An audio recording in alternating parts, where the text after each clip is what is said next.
Hey, this is Nomad, host and creator of the Career Musician Podcast. Why do they call me Nomad? Well, I traveled the globe, spreading the joy of music one song at a time. And now I bring you wisdom, tried and true knowledge, and life experiences of my colleagues and peers in this crazy business we call music. Lottie-dottie, who likes the party? I'll tell you who. That's right. Hip-hop pioneer, straight from New York. This is the Career Musician Podcast with your host, Nomad. On this episode of The Career Musician, we have the Human Beatbox himself, e.fresh. I was fortunate enough to catch up with Dougie backstage at a show that we did together. Him and Slick Rick were playing, and I was with Babyface. Let me tell you, folks, it was an amazing show. These guys still got it. And Dougie is such a positive, beautiful spirit. I had to capture a quick interview with him for the Career Musician to share with you all. Now, please forgive me, the audio quality is not that great, but regardless, what Dougie has to say is insightful and inspiring. So without further ado, the Career Musician brings you... I'm here with my man e.fresh, man. It's so good to be with you, bro. Bro, I grew up on Long Island. I was about to say Strong Island. I was about to say Listening to you, man, as a youngster in the 80s, man, I'm so honored to be here. Appreciate it. You crushed tonight, of course, with Slick Rick. Absolutely. Yes. Collective effort. That's right. Effort, always. And, you know, it's just an honor to be with y'all on this show, man. I didn't know you was the musical director, song selector. That was hot, man. Ditto, and I stayed to see, you know, the performance because, you know, I don't always get to see Babyface, but his music is timeless. And the songs, I mean, it's just unbelievable, you know, the level of energy and memories that's attached to his music. I mean, honestly, y'all could have stayed on another hour. You know that, right? Well, he's got so much material. I know, Exactly. I know. We didn't even touch the female material. I know. You know, I know. When y'all got off, I was sitting there going, you're not gonna give me no more. And y'all already gave me like an hour. I said, oh man. But you know, I mean, honestly, man, for me, you know, anything that you hear or that I'm saying, majority of anything that I say is always based on trying to kind of guide people, uplift them, and let them go through my experiences, because I found that so many artists and so many people, you know, they get down and they get into these places where they don't even really know how to get out. And sometimes hearing a positive message, hearing a great song, talking to people like we're talking now, can create a different vibration, and it changes the world. Like that performance, I mean, I was emotionally and spiritually moved by y'all performance, and that's what it's all about. It's a healing process. It is, man. And to talk to other people who go through the same stuff, because as creatives, like you said, we all go through those peaks and valleys, right? So what do you do when you find yourself in a valley? How do you lift out of that? It's a very good question. For me, things that I do is that I think self-development and self-awareness is very important. And I think that the same way you have a lot of habits that you create when you get down, you know, you may say, I want to go get high, I want to go drink, I want to go do this, I want to go do. You start thinking in that zone. I think you have to figure out the things that you can do that uplift you. Like, say, for example, for me, I may say, you know, I want to go run.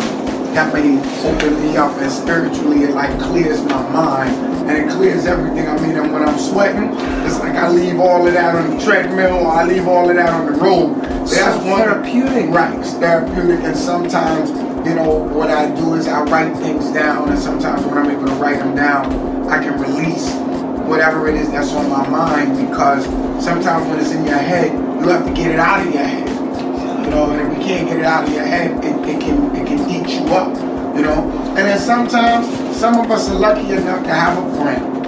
And if you got a friend, if you got a real friend, you're one of the luckiest people in the world. Because a lot of times you want to tell people things that you can't tell to everybody. And when you tell it to that person, you know that it's safe with that person.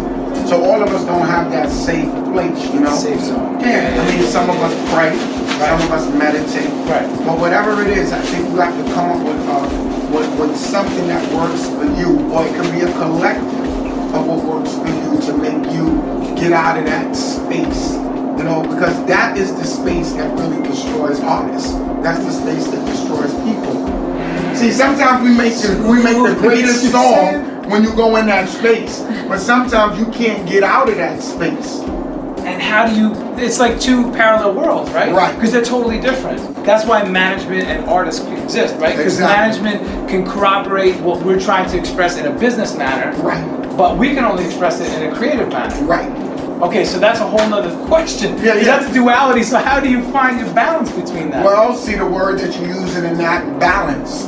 Balance is the key. See, because sometimes, most of the time when things are off, it's because of the lack of balance. So to me, these are words that I use to guide me all the time. Discipline, right? And discipline is a very important factor, because without discipline, you really you can't create a balance because you're out of control. So discipline keeps you in a space where you're able to control yourself to a large degree.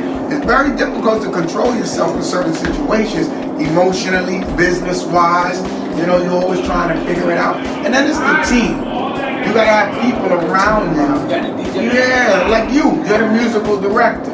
Babyface can't do what he's doing without having someone like you to help him. See, so one of the things that I find that's very important about this thing is that even as people looking at the performer up front, they're not understanding everybody that's in the back. They're not understanding the engineer, the light man, the sound man. When Babyface came out and he ran around, there was a light. There was a light that followed him. There was security that was with him. There was a collective effort. And then while he was doing that, I'm hearing the background singing. I'm hearing the music going. And then by the time he got up there, boom. So what do that mean? Was it all him? Or was it a collective? Collective. Right. But Fresh, did you know this? Let's be honest. Let's be honest, dude.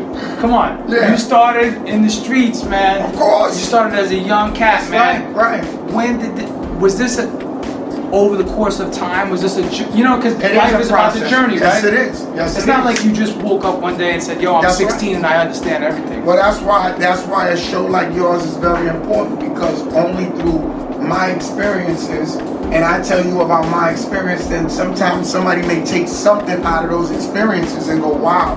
Because when you were younger, it might have been your ego that hurt you, and you say, this is me, this is all me. Who put this, like in Scarface, who put this together? Me. That's who's this is me. And you see what happened to him. You understand? Right. The worst death you could die. Right, because you sometimes believe that everything is you, and it's not.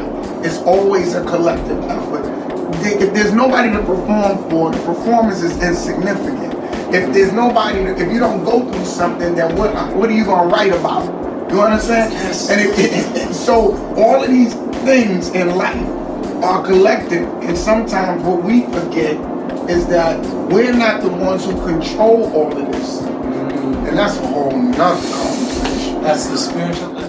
Well, we gotta do a part two. We gotta do a part two. Look, they don't know that the whole vibe in here is based on, energy and music and love. And the next group that's going on here are Friends, and Babyface wrote songs for them too. Man, come on. Bobby Brown, New Edition, Velvet DeVoe. Come on.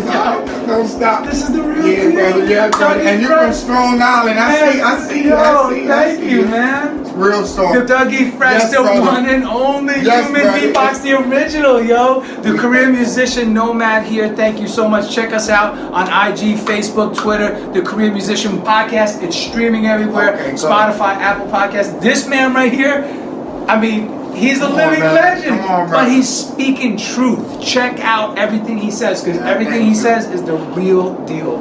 Together. Yeah. Together, brother. Together. I'm just All right, keep a lookout for Doug e.fresh and Slick Rick in a city near you. Be sure to check out Dougie's Instagram. He's always laying down some knowledge and wisdom from all of his years as a career musician. Also, if you haven't done so already, download, subscribe, like, follow, leave a review to the Career Musician Podcast. This is the Career Musician Podcast with your host, Nomad.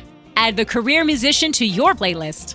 Follow the Career Musician on Instagram and Facebook. That's a wrap for today. Be sure to leave a review and subscribe to the Career Musician Podcast.